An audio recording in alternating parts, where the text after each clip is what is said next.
Oggi appunto avremo due relatori in questo evento che vi andrò a presentare più tardi.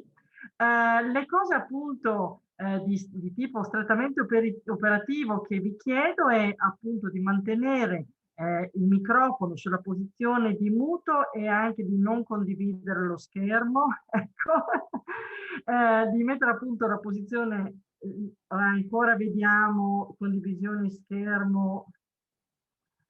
Ecco, grazie mille, perfetto.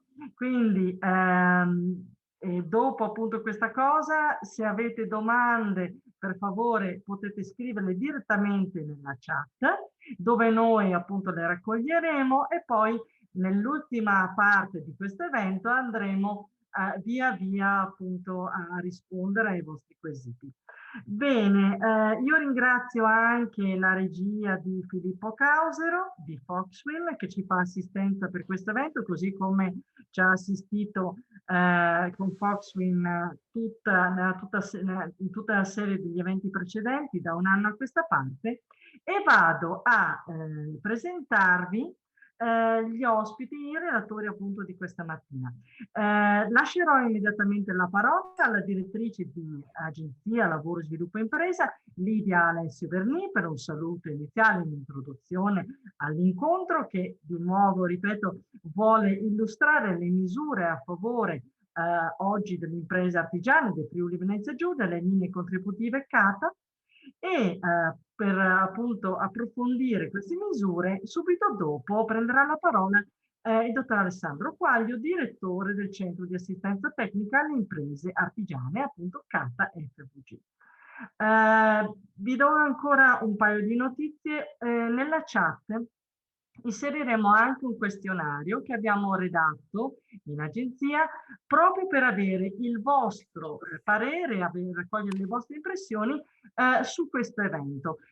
Questo strumento per noi è molto importante perché ci serve proprio per raccogliere le vostre impressioni e poi migliorare, diciamo così, nell'organizzazione degli eventi futuri. Quindi direi che siamo arrivati ad un buon numero di partecipanti. Lascio quindi la parola alla direttrice generale di Agenzia Lavoro e Sviluppo Impresa, la dottoressa Lidia Alessio Verni. Grazie Federica Marchesic. Buongiorno a tutti, benvenuti a questo news meeting. E anch'io mi associo nei ringraziamenti al nostro service tecnico Foxwin e a Filippo Causero. Ringraziamo il SIEL e la Regione che sono partner con noi di questa iniziativa e ringrazio anche il CATA per averci dato oggi l'opportunità di iniziare a parlare di alcuni filoni attuativi anche delle innovazioni che sono state apportate dalla legge Sviluppo Impresa. Vi porto il saluto dell'assessore alle attività produttive Sergio Emilio Bini, che questa mattina sono impegnati in aula per il DDL Omnibus, ma che segue con attenzione queste nostre iniziative di diffusione, perché l'agenzia appunto è stata voluta anche con questa funzione di rendere sempre le misure regionali messe a punto dalla Direzione Centrale Attività Produttive, così come da altre articolazioni della Regione, sempre più conosciute, fruibili e fruite dalla platea di potenziali beneficiari. Quindi fatta questa, diciamo, doverosa premessa, voglio attirare la vostra attenzione preliminarmente agli approfondimenti e alla descrizione che ne farà il direttore del CATA, Alessandro Quaglio, che saluto, su come alcune innovazioni di questa tornata di apertura delle misure CATA derivano proprio da una volontà di modernizzazione che è stata inserita nella legge Sviluppo Impresa, la legge 3 del 2021, un progetto a cui ha collaborato Agenzia Lavoro Sviluppo Impresa, affiancando il gruppo dirigente delle attività produttive per la stesura tecnica del testo che poi è stato recentemente approvato. Ci sono 3 punti interessanti su cui andremo oggi a ragionare. Il primo è una modernizzazione nella modalità di fruizione del contributo, che vedremo unificare la parte di concessione e di rendicontazione, quindi la parte di presentazione della domanda con la parte di presentazione della rendicontazione, quindi la possibilità di avere un unico atto da parte dell'impresa e un unico atto da parte del CATA che va immediatamente a liquidare il contributo spettante. vedremo come questo è un'innovazione che era già stata sperimentata proprio nell'ambito artigianale, oggi viene portata a sistema, sicuramente ci saranno delle sintonizzazioni nella fase iniziale, ma io penso che il servizio industria artigianato, che approfitto per salutare nella persona del direttore di servizio il dottor Roberto Filippo, penso che abbia sempre lavorato nell'ottica della semplificazione e della modernizzazione e oggi diciamo sperimenta su questa linea un'innovazione che potrebbe veramente abbattere tempi e abbattere modalità di intervento, consentendo proprio alle imprese di avere immediatamente questo riscontro. Per rendere questo una garanzia per le imprese, nel senso che le imprese dovranno quindi affrontare l'investimento e poi direttamente chiedere il contributo e rendicontarlo, è previsto che la Regione a livello biennale dica quali sono i canali che intende attivare, in modo che ci sia la certezza anche per l'anno successivo di quali sono i canali che su questa linea, che come sapete ha più linee di intervento, su quali poi uno fa l'investimento e sa che l'anno dopo si apre la relativa linea. Comunque su questo dettaglio andrà Alessandro Quaglio. Quello che mi piace sottolineare è che la legge sviluppo imprese è un progetto che ha previsto un intero capitolo, un pilastro dedicato alla modernizzazione e che questa si articola in interventi nel settore del commercio, semplificazioni come questa procedurali e anche l'apertura a nuove energie, diciamo, nel nostro sistema, un'attenzione grande per le start-up e per le imprese giovanili, ma anche un'attenzione a migliorare la nostra capacità, sia come sistema pubblico che come sistema privato, di andare a caccia anche di fondi al di fuori del perimetro regionale. E quindi ci sarà in questo regolamento un'apertura al sostegno al crowdfunding, al ricorso a piattaforme di crowdfunding, sia nei termini del ricorso stesso alla piattaforma, sia nella formazione per il personale, e ce lo dirà poi Alessandro Quaglio. Questi due, diciamo, coni di luce che ho voluto portare su queste tematiche di modernizzazione della linea contributiva si affiancano a un terzo elemento, che è un utilizzo ancora più massiccio della possibilità di riconoscere spese in modo retroattivo. Tradotto, rendere sempre meno necessario che l'azienda aspetti di presentare domanda per poter sostenere la spesa che gli interessa sostenere.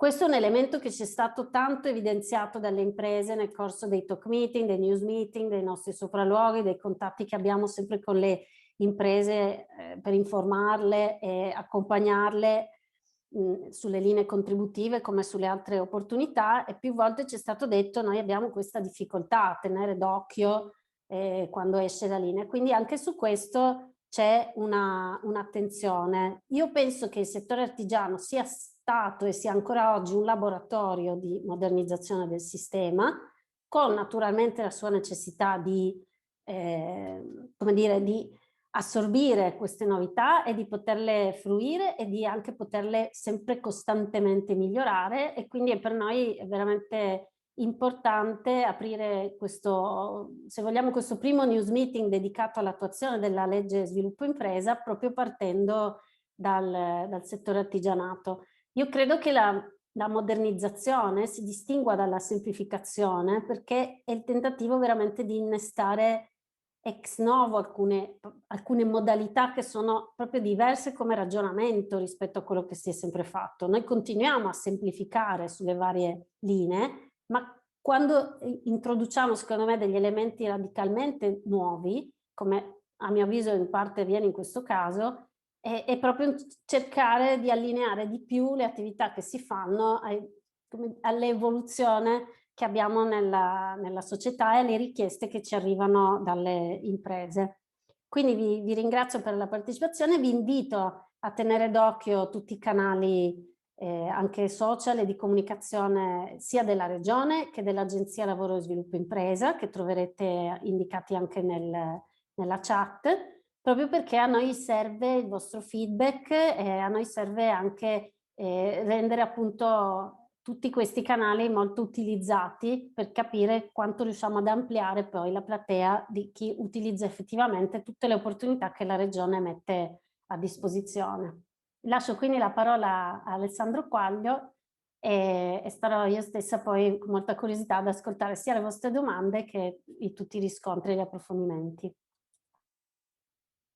Bene, buongiorno a tutti, grazie anche da parte mia a tutto lo staff di Agenzia Sviluppo e Lavoro e alla dottoressa Dani, con il quale insomma, in qualche maniera insieme alla Direzione Centrale Attività Produttive ormai non reputo più neanche di collaboratori, ma diciamo quasi, non solo dei fornitori, ma solo ormai di collaboratori stretti, perché comunque al giorno d'oggi sempre più si vanno a intersecare le varie strutture nell'ottica chiaramente di ottimizzare anche tante attività che nel momento stiamo facendo di comune accordo. E soprattutto chiaramente ringrazio voi perché vi vedo numerosi, quindi spero in qualche maniera di fugare alcuni dubbi insomma, che in qualche maniera possono essere intervenuti quest'anno. Allora vado a intanto condividere lo schermo così vediamo. Eccoci qua. Quindi diciamo che rispetto alla solita trattazione con il quale di solito vado a fare un'attività diciamo, di informazione sul territorio, come avviene oggi appunto tramite la piattaforma messa a disposizione oggi da Foxwind, volevo in qualche maniera perdere più tempo per darvi alcune informazioni, il perché in qualche maniera siamo andati a fare questi diciamo, aggiornamenti normativi piuttosto che effettivamente la trattazione delle varie specifiche all'interno dei canali contributivi. Allora vi dico subito poi che alla fine delle slide ci sarà comunque la possibilità di scaricarsi autonomamente perché ho inserito un QR code che tramite il vostro cellulare utilizzando la semplice fotocamera potete assolutamente scaricarvi direttamente le slide senza dover magari chiedere mail a Agenzia Sviluppo e Lavoro piuttosto che a noi. Quindi in qualche maniera siete autonomi, ma comunque girerò chiaramente ai colleghi di Agenzia Sviluppo sicuramente tutte le slide.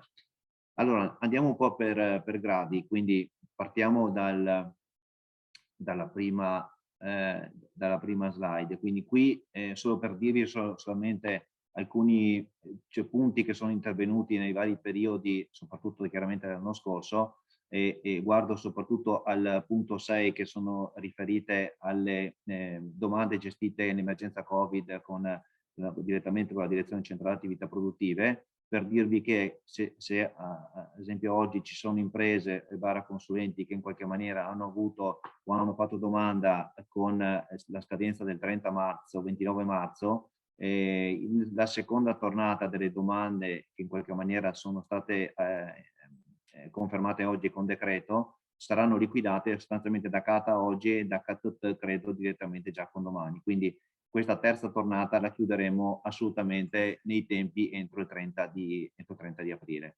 Domani, anzi dopodomani, il 29, partirà l'ultima linea con la quale si spera in qualche maniera poi di andare a chiudere questa triste parentesi.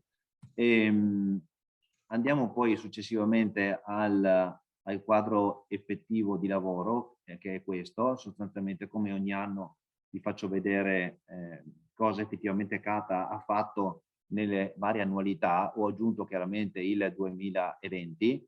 Qui potete vedere sostanzialmente che rispetto all'anno 2019 è stato fatto un grande balzo in avanti del più 29%. Quindi questo grazie chiaramente alle tante imprese che hanno voluto credere ancora una volta negli strumenti messi a disposizione dalla Regione tramite appunto la delega al Cata. E sapendo che in qualche maniera l'anno 2020 è un anno orribile, nel senso che comunque è un anno dove sostanzialmente ci è capitato veramente di tutto, o meglio, vi è capitato praticamente di tutto. Quindi anche vedere che ci sono state tante domande ci ha fatto molto piacere. Cosa molto importante e un punto da focalizzare assolutamente sull'attività di implementazione del nuovo testo unico è quella frasetta che ho scritto sotto il grafico, perché è da stampare bene in mente che grazie chiaramente alle domande che avete fatto, l'assessorato appunto nella figura dell'assessore Bini e della dottoressa Uliana sono sempre state in questi anni sempre molto attenti alle esigenze delle imprese, perché comunque in qualche maniera la Regione ha sempre messo quel quid in più che ha permesso alle imprese di avere vista soddisfatta la propria domanda e quindi la concessione e ulteriore chiaramente liquidazione. E sulla parte destra dello schermo vedete le varie annualità 17, 18, 19, 20, cioè 17 da quando abbiamo iniziato a monitorare il dato, cioè quante imprese artigiane presentano domande al CATA. Siamo partiti dal 2017, dato diciamo, con cui abbiamo iniziato appunto a monitorarlo, al 2020 dove siamo arrivati a un 6,62, quindi sostanzialmente in 4 anni abbiamo, lo dico quasi triplicato, ma insomma due volte e mezzo. Questo grazie chiaramente all'attività fatta anche tramite i webinar, appunto come facciamo oggi, ma rispetto a tante serate a tema che vengono fatte sul territorio incontrando gli imprenditori.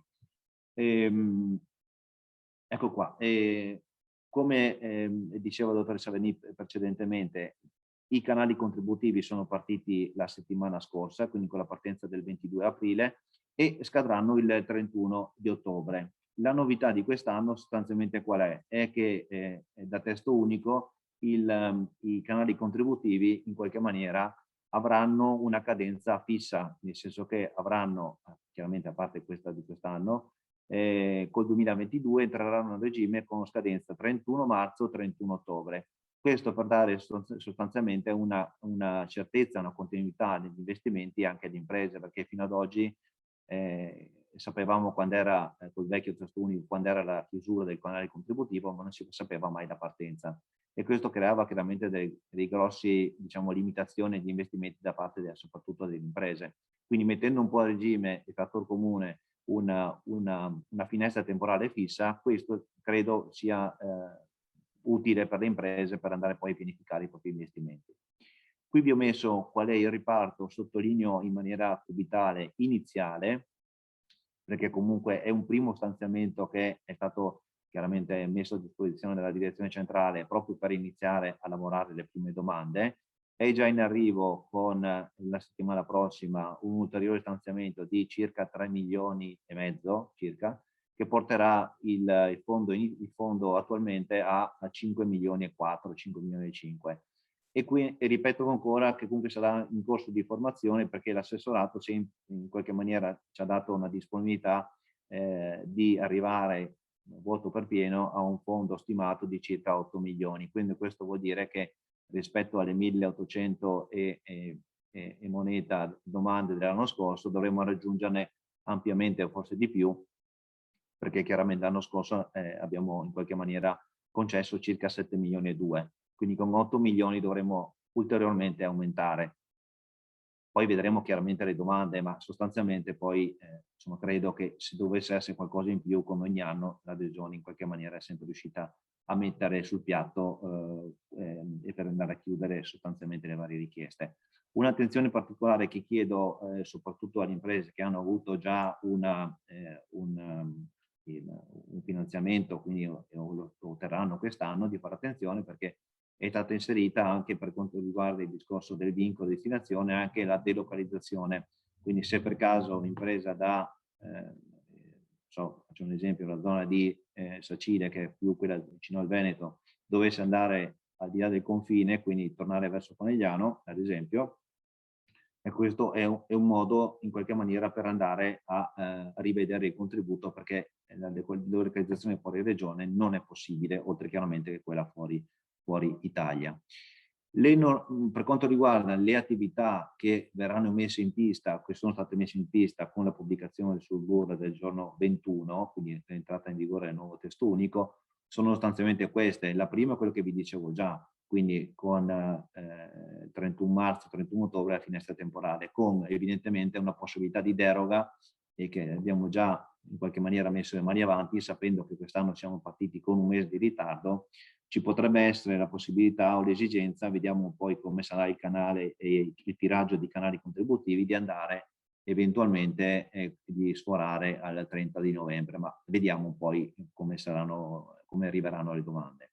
Abbiamo aperto quest'anno, dopo tanto tempo, il canale commercio elettronico, che va a sostituire sostanzialmente l'adeguamento strutture impianti, quindi qui per dare poi un segnale a quelle imprese che in qualche maniera, soprattutto nell'anno 2020, sono riuscite in qualche maniera ad andare a investire in attrezzature e in software per poter sostenere le proprie attività attraverso appunto il commercio elettronico, quindi credo che sia assolutamente pertinente nell'anno in corso.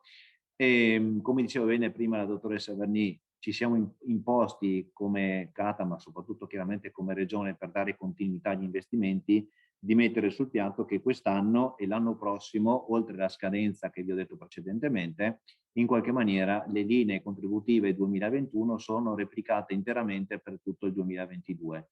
Quindi se dovesse esserci qualche domanda che per caso non dovesse avere soddisfacimento, quindi vediamo poi alcuni punti, potreste sempre eventualmente presentare domanda l'anno successivo, quindi per la continuità di canali contributivi, essendo spese retroattive, assolutamente possiamo andare a recuperarle. Una cosa molto importante che è stato visto invece come una modifica assolutamente importante, e qui ringrazio veramente l'assessore Bini per la sensibilità dimostrata, perché abbiamo modificato radicalmente la cumulabilità del contributo Cata. Poi ci sarà una slide specifica e la valuteremo poi assieme. Diceva bene anche qui la dottoressa Verni ancora sul discorso della semplicità della modulistica, quindi il fatto di aver messo non più le N file da dove spedire al Cata, ma un unico file dove andare a mettere dentro tutta la documentazione. Qui ad esempio non verrà neanche più chiesta la DISAN in fase di impresa unica, quindi prima della concessione, perché è già inserita all'interno della domanda. E è stato aggiunto poi il pagamento dell'F23 e F24 qualora l'impresa fosse più interessata a pagare la marca da bollo direttamente con la banca. La novità effettiva e più importante di tutto il testo unico è che le domande sono contestualmente con il rendiconto che va a ristorare spese che vanno fino a gennaio dell'anno precedente, quindi per noi chiaramente fino a gennaio 2020.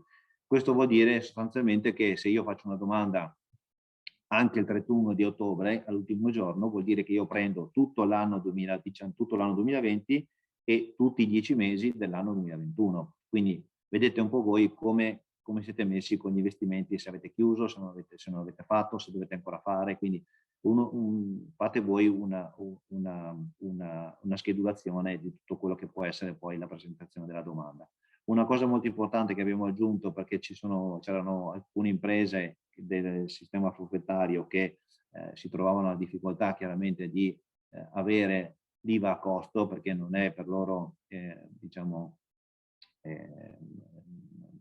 appunto diventava a costo, quindi a quel punto lì, essendo un costo per l'impresa, in qualche maniera diventa un costo ammissibile per la rendicontazione. Per l'ammodernamento tecnologico abbiamo abbassato il limite di anzianità di iscrizione all'AIA a 3 anni, anche qui molto importante perché molte imprese ci chiedevano appunto di essere un po' più sensibili nel ridurre il limite, perché comunque c'era un vulnus tra una nuova impresa e effettivamente l'impresa storica, quindi 5 anni, quindi c'era un vuoto normativo di 3 anni dove un'impresa sostanzialmente non riusciva a fare nessun tipo di investimento.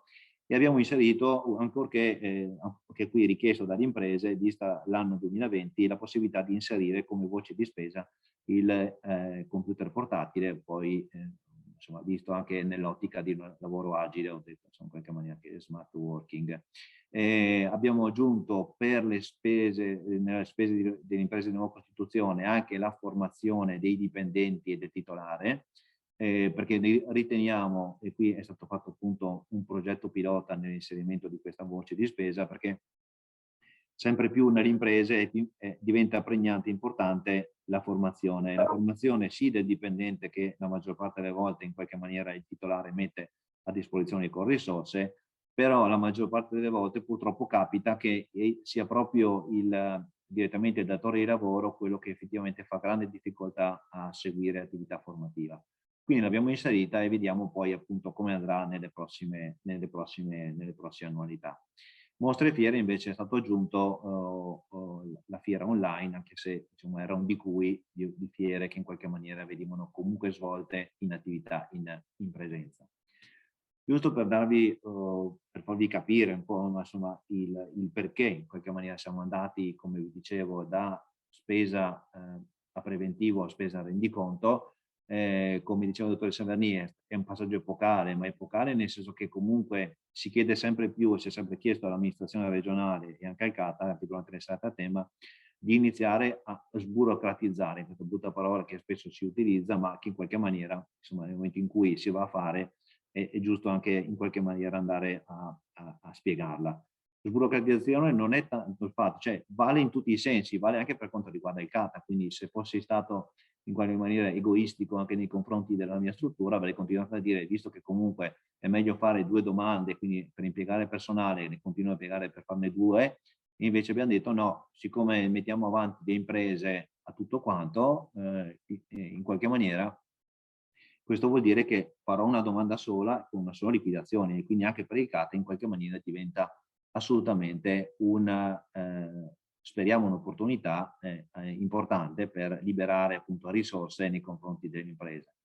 Il fatto di dare il rendiconto l'abbiamo fatto perché sostanzialmente, come dicevamo, spesso capitava che durante le serate a tema, ma comunque, come si è già detto più volte, l'impresa, soprattutto artigiana, non è abituata a pensare a fare l'investimento perché ha aperto un canale contributivo, o meglio, fa l'investimento indipendentemente, dopo se è aperto un canale e magari fa l'investimento. Proprio per questo motivo qui, nel passato, magari, siccome la finestra temporale capitava sempre nel momento in cui mi si rompeva il macchinario, magari a cavallo dell'anno, un frigorifero piuttosto che una macchina a controllo numerico che altro, capitava sempre che chiaramente l'impresa rimanesse fuori.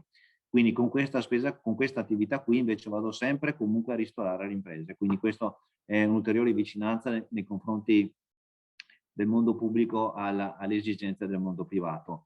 E questo chiaramente andando poi a mettere un arco temporale, come dicevo, molto importante, perché andiamo indietro fino a gennaio dell'anno precedente.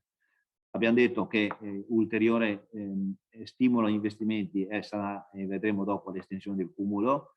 Avremo un'ulteriore, o meglio avrete un'ulteriore limitazione sull'accesso al credito, e anche qui ci sarà una slide specifica, modulistica molto semplificata, e questo comporta chiaramente questa sburocratizzazione, che vuol dire anche minore riduzione di tempi istruttori e anche minori tempi di liquidazione. Quindi noi abbiamo 90 giorni, ma insomma già adesso siamo intorno ai 40-45, speriamo che sostanzialmente in qualche maniera si possa andare a ridurre ulteriormente la cosa. Come dicevo, la cosa importante relativamente al divieto di cumulo è questa slide qui, sostanzialmente, che fa un po' da cardine rispetto a tutta la modifica del testo unico.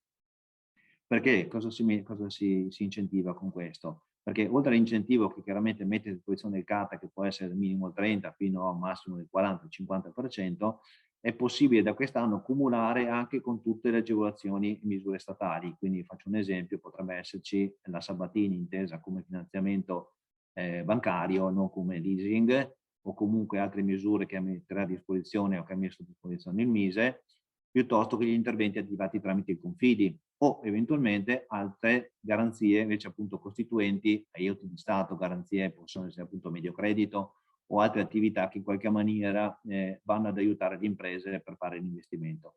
Chiaramente questo con un limite che è quello assolutamente messo per iscritto, ma evidentemente è meglio specificare che gli aiuti non possono chiaramente superare l'importo della spesa, e comunque in ogni caso tutti gli aiuti non possono superare i plafondi di 200.000 euro. Sempre qui ulteriore passaggio è quello legato al concorso delle misure agevolative fiscali, quindi anche qui se ci fosse ad esempio qualche opportunità ancora per l'industria 4.0 ad esempio, ed è possibile in questo caso qui sommarlo a strumenti CATA, quindi diventa effettivamente un moltiplicatore dell'investimento, e nonché chiaramente riduzione del costo dell'investimento da parte dell'impresa. Questa la salto perché è più semplice passare alla seconda, perché avevamo detto nelle poche slide precedenti anche un minore accesso al credito, perché sempre più insomma l'abbiamo un po' tarato con il 2020, abbiamo visto insomma che questa crisi in qualche maniera ha messo un po' a nudo anche la fragilità finanziaria delle piccole imprese, dico piccole per non dire micro imprese, quindi nel momento in cui un'impresa non dovesse avere risorse necessarie e sufficienti per fare un investimento, ecco, volevo spiegarvelo attraverso l'utilizzo di questa semplice slide. Allora, io ho messo degli importi chiaramente che sono, diciamo, per fare l'esempio molto semplice con dei numeri appunto bassi, ma nel caso in cui appunto l'impresa dovesse fare una domanda ad esempio per ammodernamento tecnologico, non ha i soldi, cosa fa? Deve chiedere i soldi in banca. Ok, a quel punto lì spesso succede che nel momento in cui, soprattutto visto che arriviamo da un anno, come dicevo, orribilis, e magari ha un rating basso e quindi in qualche maniera non ha tanto merito di credito in banca, qui la banca ad esempio non è tanto il fatto del tasso di interesse, ma quanto se riesco a avere i soldi della banca ormai il distinguo. Quindi dovesse esserci questa grossa difficoltà, in qualche maniera, qui ho fatto l'esempio del Confidi Imprese, che è il Confidi di riferimento per quanto riguarda il settore dell'artigianato, ma c'è anche il Confidi della Venezia Giulia, che assolutamente danno supporto per la zona di Gorizia. Dovessero appunto avere bisogno, questi due confidi danno assolutamente una garanzia che può rifare fino all'80%.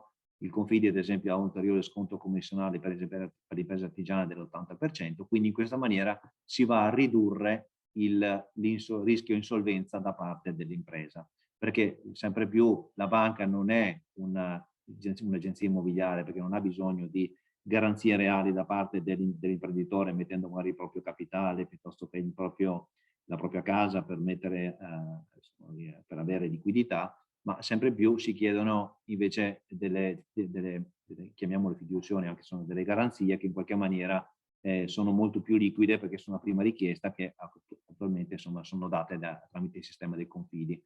E queste, se la banca in qualche maniera o anche il Confidi non fosse ancora essere sicuro della copertura, si può ulteriormente andare a controgarantire con ulteriore garanzia questo prestito. Quindi la banca in qualche maniera si può arrivare fino a garantire ad esempio fino al 100%. Quindi qui la banca non rischia niente e l'imprenditore si vede a questo punto sul proprio conto corrente la disponibilità dei soldi per poter pagare e fare domanda al CATA. Quindi ho delle garanzie che in qualche maniera creano comunque un de minimis, quindi degli utili di Stato. Avrò un contributo del 40% ad esempio per ammodernamento tecnologico, avrò un ulteriore contributo ho ipotizzato un 8% che poteva essere una Sabatini nazionale, anche se chiaramente la Sabatini è riferita a un importo di 20.000 euro, ma è giusto per fare un calcolo così spanometrico. Qui effettivamente vado a sommare più attività e questo effettivamente diventa un grosso moltiplicatore. Tenete in considerazione, torno sul discorso della banca, che nel momento in cui la banca dovesse prestarvi dei soldi, facciamo l'esempio di 100 euro, la banca su 100 euro deve in qualche maniera, se non c'è nessuna garanzia, mettere a rischio, quindi mettere a accantonare circa 16 euro. Con interventi in qualche maniera del Confidi o della controgaranzia, questo importo può essere ridotto quasi allo zero. Quindi quei 16 euro che doveva accantonare, la banca è più disposta chiaramente a utilizzarli per fare ulteriori investimenti e andare a impiegare chiaramente mettendoli a reddito. Questo è un po' il quadro. Quindi se in qualche maniera vogliamo mettere un quadro temporale, quindi posizionarci al giorno oggi o al giorno 28, io ad esempio ho già fatto per un'impresa, ho già fatto tutti gli investimenti perché arrivo al minimo rendicontabile o a quello che mi ritengo opportuno prendere come contributo, faccio la domanda, quindi faccio la domanda con contestuale del rendiconto, entro 90 giorni poi ho la mia domanda soddisfatta. Non raggiungo ad esempio i 3.000 euro per arrivare a fare la domanda di ammodernamento tecnologico, ok, faccio ulteriormente, vado avanti nel tempo per ultimare le ultime cose, poi presento domande di rendiconto. Qui abbiamo visto poi chiaramente nel corso di questi mesi, di questi giorni sostanzialmente, che le domande stanno arrivando un po' più lentamente rispetto al pregresso. Questo chiaramente per il cambio della modalità, ma soprattutto perché le aziende manifatturiere, e l'abbiamo purtroppo un po' in qualche maniera visto anche nelle spese che ognuno di noi va a fare quotidianamente, anche per acquisto anche di elettrodomestici o qualsiasi cosa, non è che posso decidere alle volte di andare a comprare una cosa perché ritengo che in quel momento sia disponibile, ma devo prendere quello che è disponibile in quel momento, perché sempre più c'è la difficoltà poi di recuperare attrezzature e macchinari e quindi sempre più devo andare a fare una richiesta, fare un ordine, magari l'ordine con l'arrivo della merce arriva dopo 2 o 3 mesi, quindi ci aspettiamo poi nel corso dell'anno che le domande arrivino più copiose, magari in una seconda parte, sapendo che se vado a ordinare delle cose, dei pezzi particolari, appunto la logistica impieghi un po' più di tempo proprio per il motivo appunto in cui ci troviamo in questo momento. Quindi ecco perché probabilmente andremo poi a chiedere un ulteriore insomma, spostamento del termine al 30 di novembre, eventualmente, se le risorse in qualche maniera ce lo permetteranno. Allora, la prima parte in qualche maniera l'abbiamo chiusa, quindi andrei a trattare molto velocemente adesso i canali contributivi, facendo un focus solamente sulle attività, diciamo, che intervenute nelle modifiche al testo unico, così vediamo magari alla fine poi se ci sono delle domande a cui magari rispondere in maniera più precisa, se per caso appunto ci sono dei dubbi. Come diceva il dottore Salverni, è stato inserito sulle imprese di nuova costituzione le spese legate all'utilizzo delle piattaforme di crowdfunding e come dicevo prima anche i corsi di formazione. Qui diciamo che vi dico subito, perché magari ci sono magari dei consulenti in questo momento che ascoltano l'intervento, qui in qualche maniera c'è un buco normativo che dovremmo andare a risolvere, speriamo, in questo metà anno con un'ulteriore modifica al testo unico, perché ci siamo accorti, perché mettendo chiaramente mano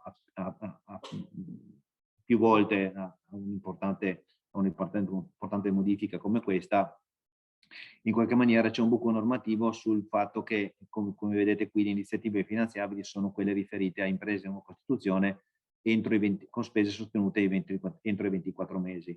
Se i 24 mesi, in questo caso qui, sono scaduti al di fuori dell'apertura del canale contributivo, la domanda in qualche maniera viene archiviata. Io vi dico sostanzialmente di poterla fare comunque in ogni caso lo stesso, anche se magari riceverete un'archiviazione, perché o la possiamo recuperare dopo in fase magari con un aggiustamento appunto normativo al testo unico, o in qualche maniera quando interverrà la modifica saremo noi magari a chiamarvi per poter ripresentare eventualmente la domanda. Perché tra le clausole appunto di archiviazione è che nel momento in cui l'impresa dovesse essere fuori i 24 mesi di iscrizione all'AIA, purtroppo avrebbe un decreto di archiviazione. Le spese sono sostanzialmente rimaste invariate, abbiamo aggiunto come tra le spese non ammissibili l'IVA, chiaramente qualora non sia un costo, ma per i minimi, e quindi per i forfettari, ad esempio, questa spesa qui invece sarà assolutamente ripresa come voci di spesa. Come al solito qui abbiamo la possibilità di metterci dentro attrezzature e macchinari, un minimo massimo, e che qui rispetto alla trattazione potete tranquillamente vederla perché non è cambiato niente rispetto all'anno precedente. E qui come è inserito ancora una quota parte del commercio elettronico appunto sulle nuove imprese, anche se poi il commercio elettronico uno se lo potrebbe gestire anche al di fuori della domanda appunto delle imprese di nuova costituzione. Qui si va a ristorare un'impresa fino al 40, massimo 50%, aggiungendo eventualmente un rating di legalità che è difficile poterlo avere, perché comunque sono qui, ad esempio, appunto, avevamo già visto l'anno scorso, il rating di legalità può essere chiesto solamente a quelle imprese che sono iscritte al registro impresa da almeno 2 anni. Qui devono essere entro i 24 mesi, quindi la risposta è che il 5% non lo possiamo in qualche maniera inserire. Sulle mostre e fiere abbiamo le spese fino all'anno, qui gennaio dell'anno precedente. Qui vi chiedo di fare un'attenzione soprattutto per appunto imprese che magari nel frattempo ci avevano chiesto di fare attenzione sul fatto che molte imprese che magari facevano fiere internazionali hanno dato degli acconti nel 2019, quelli che hanno fatto purtroppo hanno dato l'acconto nel 2019, visto che in qualche maniera la legge parla di retroattività fino a gennaio dell'anno precedente, in questo caso qui, visto che parliamo del 2020 e chi ha dato nel 2019, le spese non sarebbero in qualche maniera ristorate. Quindi una cosa che vi chiedo per poterle recuperare è provare comunque a sentire l'ente fieristico per in qualche maniera chiudere quella partita di acconto, magari versando una quota a parte quest'anno e facendovi poi restituire la quota del 2019, altrimenti non è possibile da parte nostra andare ad aiutarvi con l'abbattimento della cifra del 30-40%. Come vi dicevo, è stata inserita il BIS per quanto riguarda le piattaforme web, che speriamo insomma siano utilizzate sempre meno, perché sempre più per l'attività, almeno fieristica, l'unico punto è utilizzare questo e quello, ma il solo web non porta, almeno chiaramente per certe attività, non porta ad avere grossi benefici. Sempre i 2.000 ai 40.000 euro di spesa minima e massima ammissibile, sempre 30 e 40% a fondo perso. La nuova linea, nuova che per noi diciamo come Cata è nuova perché l'avevamo aperta nel 2013 e poi non più aperta, quindi abbiamo detto no, quest'anno, come dicevo inizialmente, visto gli investimenti e anche la sensibilità delle imprese che abbiamo in qualche maniera incontrato l'anno scorso, che hanno puntato appunto sul commercio elettronico, inteso proprio di siti orientati al commercio elettronico, che vuol dire che se voglio rifare il mio sito che è un po' vetusto perché l'ho fatto nel 2020 ed è in qualche maniera ho bisogno di metterlo a nuovo e dargli una veste grafica nuova, ecco, assolutamente è una spesa assolutamente ammissibile. E quindi il potenziamento e la ristrutturazione di tutto quanto riguarda il sito diciamo aziendale. Sono previste anche delle spese per quanto riguarda le consulenze rivolte a tutta la parte specialistica per lo sviluppo, nonché anche tutto quello che riguarda l'attività di promozione dei siti, quindi ad esempio la promozione per mettere una pagina sponsorizzata per fare in modo che comunque il mio sito sia visibile in maniera tra le prime pagine di Google rispetto che ad altro. Ecco, queste sono tutte spese che in qualche maniera li possiamo tranquillamente inserire. Anche qui c'è un po' la lista della spesa, ma credo che assolutamente insomma, siano tutte quante spese pertinenti anche se il testo è riferito ormai a qualche anno fa. Oltre alle spese legate appunto ai professionisti è possibile metterci dentro anche tutto quello che riguarda l'attività hardware però riferita a una sola postazione e tutto quello che riguarda poi appunto l'applicazione dei Secure Payment System, quindi tutto quello che riguarda appunto i pagamenti, eventualmente per chi dovesse averlo fatto, ma non è indispensabile chiaramente per avere un sito orientato al commercio elettronico, quindi assolutamente. Le spese minime e massime ammissibili in qualche maniera sono come quelle riferite alle imprese di nuova costituzione, sempre 3.000, 30.000 con un'intensità di aiuto pari al 30-40%. Crediamo insomma che insomma, rispetto agli anni 2000 dove per fare un sito ci si impiegava come risorse finanziarie c'erano risorse finanziarie importanti, adesso sempre più, insomma non dico che si va verso lo zero, ma insomma si riesce ad avere dei buoni siti anche con un buon abbattimento dei costi rispetto a tanto tempo fa. Quindi i 30.000 euro crediamo insomma, che siano assolutamente una spesa ammissibile e corretta, sapendo insomma, che dipende poi anche dal numero delle pagine che uno poi deve andare a mantenere piuttosto che a rifare. Artigianato artistico, qui non è cambiato niente rispetto all'anno precedente, se non ripeto quello relativamente alle spese retroattive, quindi l'unica cosa da fare attenzione qui è che in qualche maniera l'impresa deve essere assolutamente iscritta alle lavorazioni artistiche tradizionali di abbigliamento su misura, qualora non lo fosse ricordiamo che è meglio che faccia prima la richiesta di comunicazione unica alla Camera di Commercio e poi la alleghi direttamente alla documentazione inviata insieme appunto alla domanda di contributo con contestuale rendiconto. E qui posso metterci dentro veramente di tutto, attrezzature e macchinari, ma anche tutto quello che riguarda i lavori di ammodernamento e ristrutturazione anche straordinaria di immobili che sono adibiti o da adibire a laboratori. Qui faccio ad esempio, adesso giusto per avere per fare un focus che magari può essere più pertinente per alcune categorie, perché magari l'artigianato artistico non è fatto per il manifatturiero, ma per alcune categorie particolari. Faccio un esempio per una categoria che nell'anno scorso e anche quest'anno ha avuto delle limitazioni nell'attività, parlo di parrucchieri e stetisti, faccio un esempio a caso, ma credo che tutte le attrezzature nuove che hanno comprato piuttosto che i divisori messi per fare in modo di allontanare il cliente piuttosto che dispositivi per la sanificazione possono ad esempio essere inseriti assolutamente in questa attività, sapendo che, se non ricordo male, certe attività, certi costi sostenuti avevano comunque beneficiato ad esempio del credito d'imposta. Ecco, in questo caso qui si può aggiungere anche il contributo Cata, giusto per dare un plus all'intervento.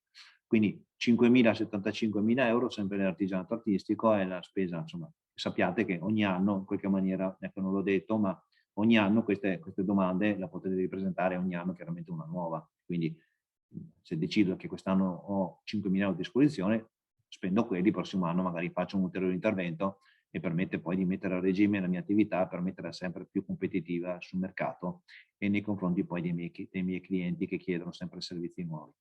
Consulenze, no, che qui non è cambiato nulla, ma io lo do sempre come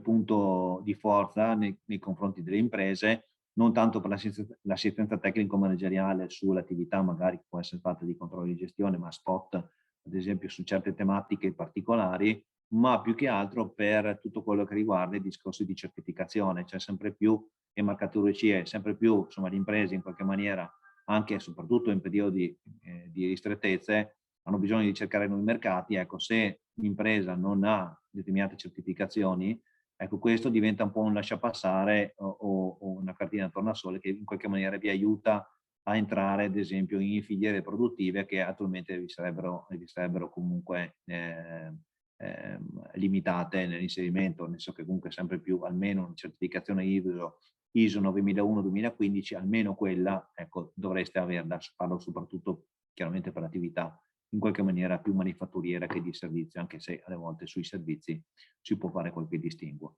Chiaramente poi l'attività di marcatura CE, se non ho un prodotto marcato, assolutamente non lo posso andare a vendere. Anche qui 3.000-24.000 euro di spesa, e quindi credo che per quanto riguarda le consulenze sia assolutamente pertinente come voce, perché appunto sono servizi spot e non continuativi, quindi non vado ad abbattere il mio costo come è successo che tra varie chiamate prendiamo anche quelle, insomma l'impresa chiede se è possibile abbattere il costo del fiscalista annuale, la risposta è no, perché insomma tutta l'attività di consulenza deve essere una consulenza spot riferita a un determinato ambito, ma non per andare ad abbattere dei costi, diciamo, di consumo annuali. Andiamo alla penultima linea, che è quella sostanzialmente che fino a 2 anni fa era la linea regina in assoluto, cosa che invece l'anno scorso non era, se vi ricordate il grafico.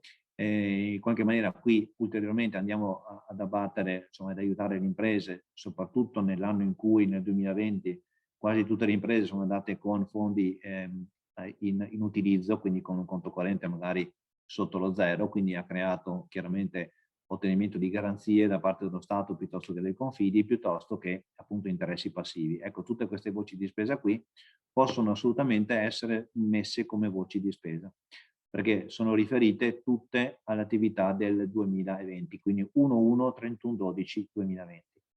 I limiti massimi e minimi sono questi che vi identifico adesso: ottenimento di garanzie 505.000, oneri finanziari 510.000, per l'acquisizione di consulenze sono pacchetti un po' particolari, ma sono legati ad esempio a una rivisitazione magari di un cash flow aziendale fatto da un dottore commercialista. Ecco, in questo caso qui dovessimo avere appunto tutte e tre le voci di spesa, anche se possono essere chiaramente slegate una dall'altra, posso portare a casa il 50% di 18.000 euro.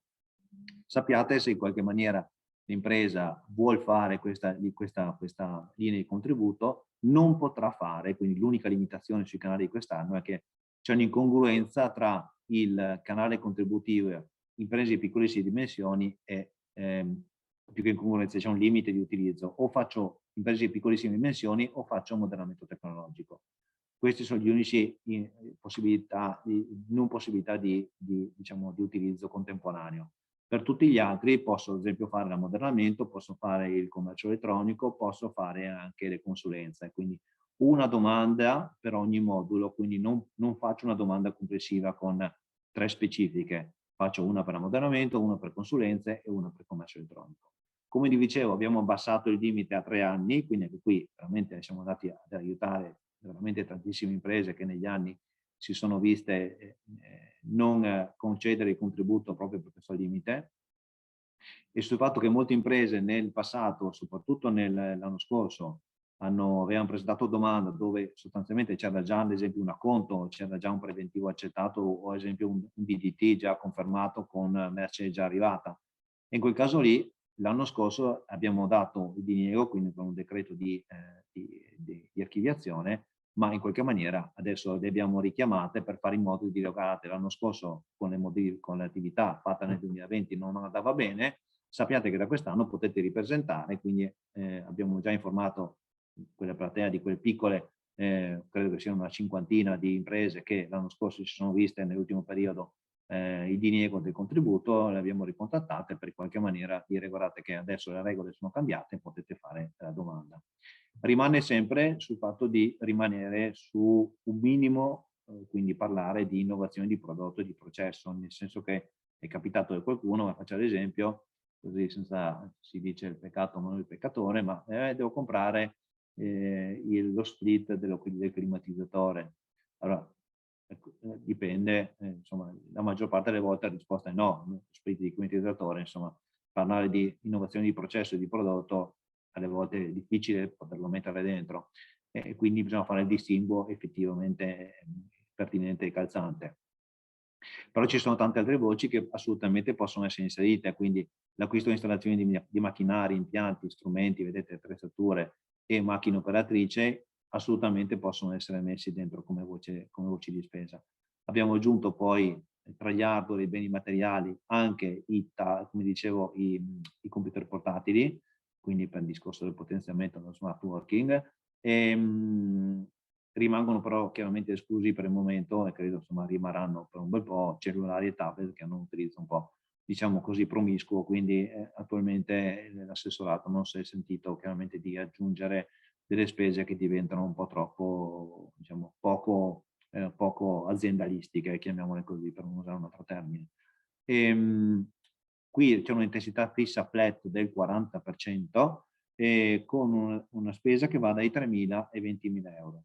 Ecco, dalle prime domande, giusto per arrivare poi a chiudere l'intervento, per farvi capire che le prime domande che in qualche maniera abbiamo visto arrivare, che abbiamo già processato, ci siamo resi conto che le imprese che hanno presentato domanda su questa linea qui, molte abbiamo visto che hanno presentato domanda per importi considerevoli, investimenti per 200-250 mila euro, cose che non succedevano nelle passate edizioni. Perché questo? Perché chiaramente abbiamo aperto il vincolo, scusate, abbiamo aperto la possibilità di cumulare il contributo, quindi vuol dire che a quel punto lì, quei 200.000 euro lì, a quei 200.000 sottostanno magari altre agevolazioni statali piuttosto che il credito d'imposta, che Industria 4.0, quindi effettivamente diventa un grosso moltiplicatore degli investimenti e quindi credo che nell'ottica poi di semplificazione e sburocratizzazione questo sia assolutamente un ulteriore boost per le imprese per far sì che riescano a portare a casa un investimento sempre a minor costo e con una velocità effettivamente di liquidazione molto, molto, molto importante. E qui vi lascio come al solito i nostri riferimenti, come vi dicevo basta che mettiate il cellulare con la modalità fotocamera e se inquadrate il QR code dove è scritto scaricami dovrebbe partirvi in automatico di poter scaricare assolutamente le slide, quindi se doveste aver bisogno, casomai in un secondo momento fatemi sapere se non riuscite e eventualmente poi o l'agenzia di sviluppo ve le manda o in qualche maniera ve le mandiamo noi. Ecco. Io per il momento l'intervento l'ho finito, quindi chiaramente rimango a disposizione di agenzia di sviluppo e dell'autoressa Vernier se per caso ci sono domande, quindi assolutamente sono qui. Certo, allora, se ritorniamo magari in modalità, ma no, lasciamo così sullo schermo ancora il biglietto da visita del dottor Quaglio, così le persone possono nel frattempo che parliamo tirarsi giù i dati. Quindi ringrazio appunto il dottor Quaglio per l'esaustiva illustrazione. Ci sono parecchie domande, ad alcune delle quali abbiamo risposto in parte già con la presentazione. Adesso andiamo a rivederle velocemente. Una prima domanda riguardava, per esempio, se il contributo occupa il de minimis, ma mi sembra che abbiamo già risposto, vero? Sì, effettivamente. Sì, è un de minimis, assolutamente sì. Benissimo. Stefano Chialletti poi chiedeva se le misure sono compatibili e o cumulabili con le misure NITO, nuove imprese a tasso zero nazionali. E se sono cumulabili con? Le misure NITO per le nuove imprese a tasso zero. Allora, per tutto quello che riguarda in qualche maniera le misure statali, assolutamente sì. Io questa misura non la conosco, però diciamo l'intento dell'assessore Bini quando ci ha fatto ampliare il cumulo era assolutamente che si possano utilizzare la cumulabilità su agevolazioni statali e non quelle regionali, chiamiamole così, quindi Sabatini regionale piuttosto che altri contributi regionali, la risposta è no. Però per quello che riguarda lo statale direi assolutamente di sì. Non la conosco nello specifico, però sì. Bene, continuiamo. L'acquisto di un macchinario Industria 4.0 con acconto nel 2019 ma consegna e saldo nel 2020 può rientrare in tutto o per la parte pagata nel 2020? Allora, se esiste una fattura di acconto, se ho fatto solo il pagamento, la risposta è va bene. Diciamo, se invece ho fatto sostanzialmente, ho la fattura precedente, la risposta è che sarebbe no la risposta. Quindi bisognerebbe capire se lui ha fatto l'acconto e in qualche maniera dopo bollo di consegna e fattura e tutto successivo all'1/1/2020, la risposta è che va bene, però bisognerebbe capire meglio di che cosa effettivamente si tratta, con le date giuste sostanzialmente. Bene, continuiamo. Le spese di formazione del titolare riguardano la formazione tecnica o anche, a titolo di esempio, formazione relativa agli adeguati assetti organizzativi e sana gestione aziendale? Non c'è nessun limite su questo, quindi abbiamo lasciato appositamente libero proprio perché non volevamo mettere dei paletti al datore di lavoro piuttosto che ai dipendenti, quindi è una formazione trasversale, quindi può essere chiaro che se faccio meccanica, fare un corso di cucina, la risposta è che no, però deve essere pertinente chiaramente all'attività di impresa. Perfetto. Continuiamo. Simona Longhitano chiede: dobbiamo sviluppare il sistema di commercio elettronico con erogazione del servizio vendita del prodotto poi da un distributore automatico collegato anche all'e-commerce dove il cliente ha acquistato il servizio / prodotto. Il sistema prevede un acquisto di scheda elettronica con interconnessione internet per ogni punto di erogazione del servizio e lo sviluppo della personalizzazione del software per l'e-commerce di acquisto del servizio prodotto. Posso accedere al contributo per commercio elettronico con questi due elementi? Posso inserire anche la voce di acquisto SIM o router per connessione ad internet? Allora, su questo magari, visto che la domanda è più, non è sì, no, oppure con un esempio, se magari in qualche maniera l'impresa vuole direttamente scriverci, così dopo in qualche maniera con più dati alla mano cerchiamo di capire meglio di che cosa si tratta, perché dare una risposta sì, no a una domanda così rischierei poi magari di non essere, o di non capire la domanda o evidentemente non dare la risposta corretta. Perfetto. Allora, continuiamo. Sulla formazione anche qui abbiamo già risposto perché Marzia Paccagnella chiedeva se nella formazione rientra anche quella collegata al GDPR. Sì, trasversale, quindi no, non c'è problema. Ok. Ancora Stefano Chiandetti, si riferiva in realtà alla formazione ex articolo 2086 CC, articolo 14 del codice della crisi, rispetto appunto agli assetti organizzativi e il controllo di gestione, diceva che diviene fondamentale per garantire la continuità di impresa e il rispetto della normativa di riferimento. Però credo appunto che anche qui abbiamo già risposto dicendo che in realtà appunto i contributi sono trasversali. Passiamo oltre, quindi Davide ci chiede: per un'impresa di nuova costituzione, una nuova impresa individuale artigiana il cui titolare era socio lavoratore di una SNC artigiana e che a febbraio 2021 ha ceduto tutte le quote della SNC, che continua nell'attività con altri soci e ha avviato una nuova impresa che svolge la medesima attività della presente in altra città. Può presentare domanda? Precisa inoltre che non ci sono più collegamenti con la precedente società. Allora, mi sembra che lui sia uscito nel 2020, mi ha detto? No, nel febbraio 2021 ha ceduto tutte le quote della SNC e ha avviato una nuova impresa. Quindi diciamo che è troppo vicina, perché comunque per accedere alla linea contributiva imprese di nuova costituzione è riferita quella linea a imprenditori che sono imprenditori per la prima volta. O meglio, non sono imprenditori nei 5 anni antecedenti la presentazione della domanda. Quindi se li presenta quest'anno non dovrebbe aver avuto nessuna esperienza fino a praticamente il 2016. Quindi la risposta è che non può fare domanda su imprese di nuova costituzione, piuttosto che può sulle altre, quindi commercio elettronico può fare consulenze, ma non può fare il resto. Poi ancora, per il commercio elettronico, la creazione o implementazione di un sito internet orientato al commercio elettronico, dove non si perfeziona direttamente la vendita online dei prodotti, perché mobili personalizzati o altri prodotti che per importo non è semplice vendere strettamente online, può essere una spesa ammissibile? Sì, sì, sì. Perfetto. Quindi la ristrutturazione non solo a nuovo, ma cioè hanno fatto non solo un sito nuovo, ma anche ristrutturazione di siti già esistenti. Bene.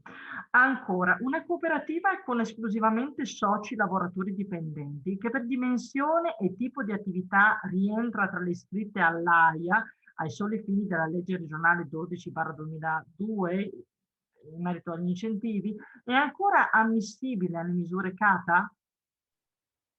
Cooperativa con esclusivamente soci lavoratori dipendenti. Allora, in questo caso qui sarebbe meglio che mi mandasse il codice fiscale o la partita IVA, così verifico dopo con la visura. Bene, la signora Fara Gurari chiede se un'azienda può presentare più di una domanda su diverse linee e se in caso ci sono delle eventuali incompatibilità. Abbiamo visto che è possibile fare domande su più linee, ma quali le incompatibilità? Allora, l'incompatibilità è intanto imprese di piccolissime dimensioni con l'ammodernamento tecnologico, quindi se faccio una non posso fare l'altra. A patto poi, e questo diventa poi effettivamente trasversale su tutto, che se ho in piedi una domanda di adeguamento strutture impianti degli anni precedenti che non ho ancora rendicontato, non posso fare nessuna delle domande di contributo che abbiamo visto oggi. Ok, Walter Zanetti poi chiede, in merito al canale consulenze, la certificazione di qualità per il processo di saldatura ISO 3834 rientra tra le spese ammissibili? Onestamente non la conosco e questi dovrei verificare di che cosa si tratta. La signora Paola chiede se il certificato per un nuovo saldatore, patentino saldatore, rientra nel contributo. Quest'anno scade, anche la signora Paola dice la certificazione 3834 per le saldature e devono rinnovarla. Quindi anche loro chiedono se possono fare domande di contributo. Allora, credo, insomma, se parliamo di patentino del dipendente, la risposta è che la spesa non è ammissibile, perché in questo caso qui il beneficiario deve essere l'impresa. Quindi a quel punto lì i patentini sono, se sono a carico appunto del dipendente, in qualche maniera non è una spesa che posso rendicontare. Bene, ancora, e per il canale delle imprese artigiane di nuova costituzione, un'azienda nuova con soci e o titolare mai stato iscritto in Camera di Commercio, che prende in affitto d'azienda un'altra attività, rientra nel canale imprese artigiane di nuova costituzione, sempre a patto che la data di inizio attività sia uguale alla data di iscrizione all'AIA. Di sì, no? Basta che comunque appunto se l'imprenditore è nuovo si mette in gioco ripartendo, anche prendendo qualcos'altro, è chiaro che a quel punto lì dovrò mettere in piedi tutta un'attività che devo andare a fare, quindi i 24 mesi si inizieranno adesso e bisogna vedere se effettivamente poi quando rendiconterà, insomma, direi di sì. Poi ancora Marco della ditta Dezen Dezen chiede se sotto la linea consulenze, oltre alle certificazioni, si può finanziare anche la registrazione del marchio. No. Bene. Per il canale imprese di piccolissime dimensioni, in caso di conferimento d'azienda o cessione, una nuova impresa dove i soci o il titolare non erano precedentemente in azienda, che è subentrata nei rapporti attivi / passivi della precedente entità, può richiedere il riconoscimento delle passività sostenute nel 2020 dal cedente?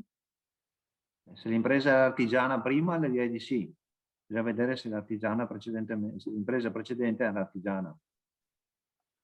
Poi E chiaramente tenendo conto che devono esserci sempre i 500.000 euro e i 9,9 dipendenti.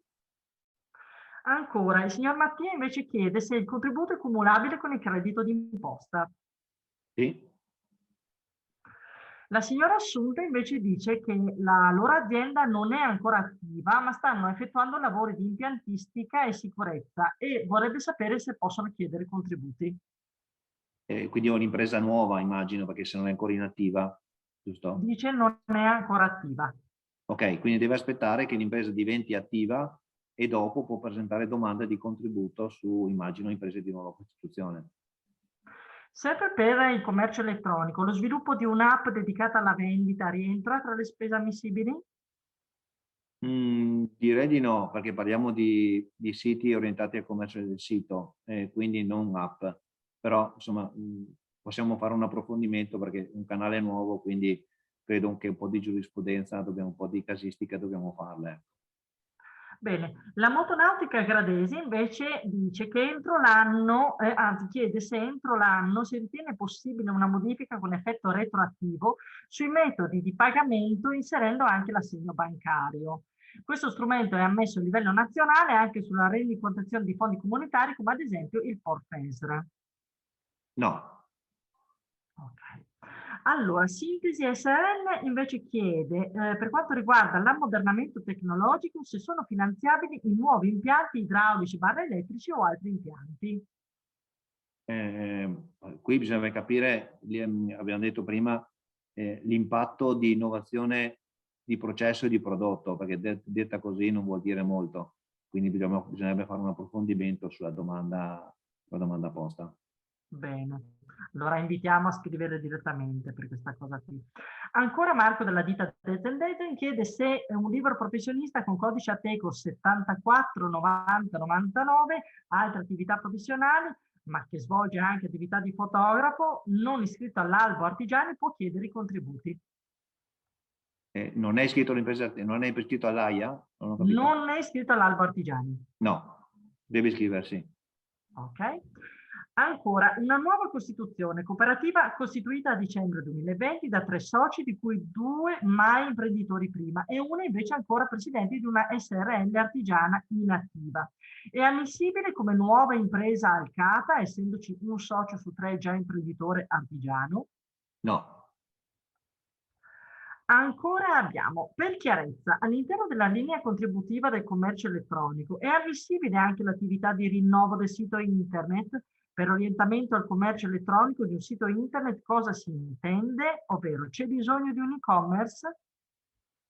No, il sito, diciamo, dell'e-commerce no, nel senso che il sito in qualche maniera, cioè, non si va a ristorare il costo dell'hosting, per capirci in qualche maniera, perché comunque ci deve essere una spesa che riguarda anche una ristrutturazione del sito orientato al commercio, quindi vuol dire che diventa una vetrina virtuale della mia impresa. Se dopo non faccio le transazioni con Secure Payment System non è un problema, basta che diventi effettivamente una vetrina virtuale.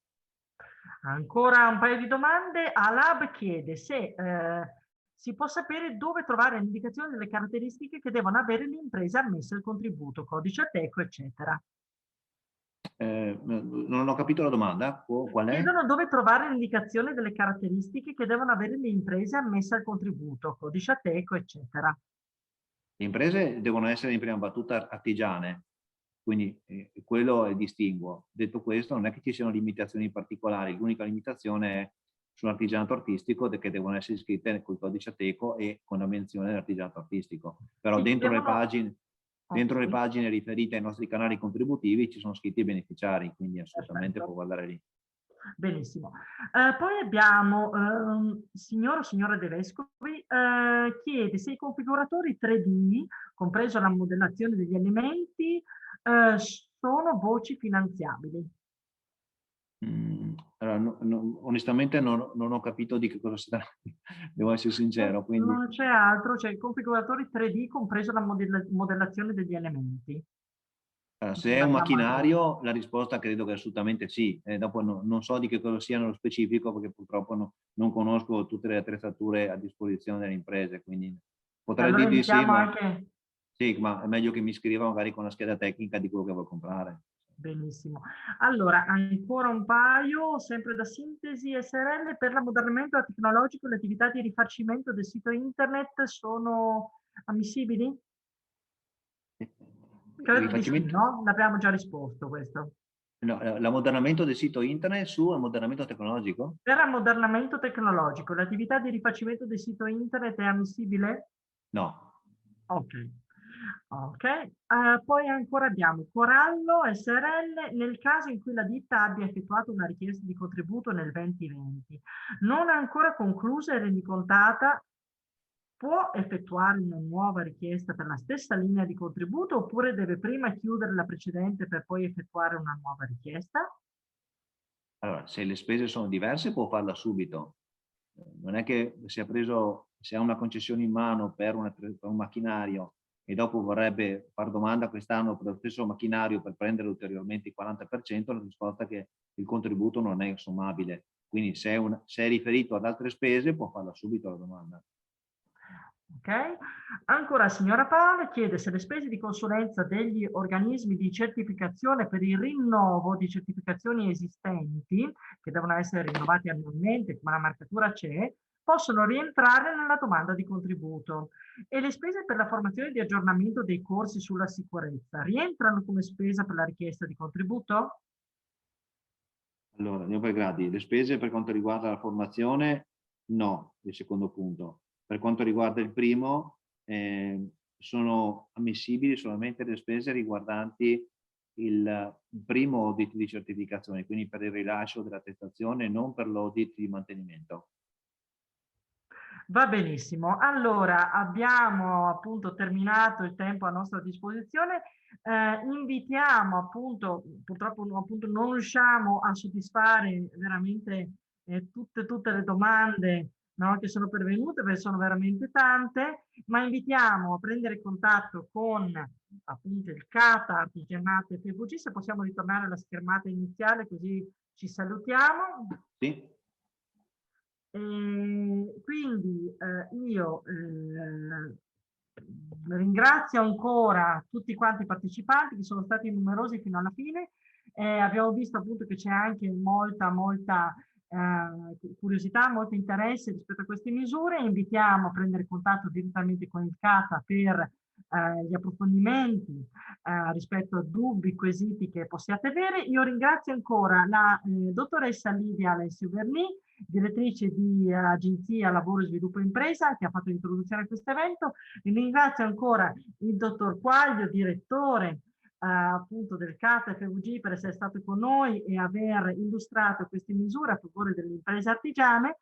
E poi inviterei a voler lasciare appunto la propria opinione e le proprie impressioni nel questionario che la collega Cinzia Suta ha condiviso nella chat appunto dell'evento. Vi chiediamo di salvarvi questo link e magari poterci dare queste risposte, se non appunto adesso in tempo reale, almeno più tardi. Purtroppo l'evento si chiude e con esso anche la chat, quindi vi chiediamo di salvarvi il link. Ancora grazie, per ogni cosa c'è il sito di Agenzia Lavoro e Sviluppo Impresa, trovate anche la possibilità di iscrivervi alla nostra newsletter e rimanere aggiornati così sui nostri futuri eventi. Poi ci sono le nostre pagine social, ci trovate su Facebook e anche su LinkedIn. Io ringrazio ancora tutti per l'attenzione e auguro a tutti un buon proseguimento di giornata. Grazie mille.